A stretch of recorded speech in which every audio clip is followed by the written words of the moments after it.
França ihanya cooperação bilateral ho Timor-Leste, hakarak haklean liutang relação economia empresarial no turismo, inclui troca cultura, no cooperação com a base segurança no assunto maritima niang.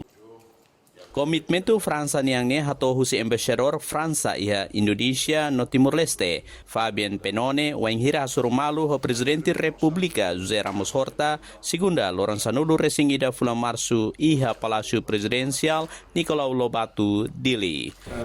France and Timor-Leste have an excellent bilateral relationship, and for France, the strengthening of our cooperation with Dili is a priority. We have the same values, we share the same principles, so there is a lot of confidence between our two countries. What we want to do now is to further develop and diversify our cooperations, be it our cooperation on business and economy, on tourism, on culture.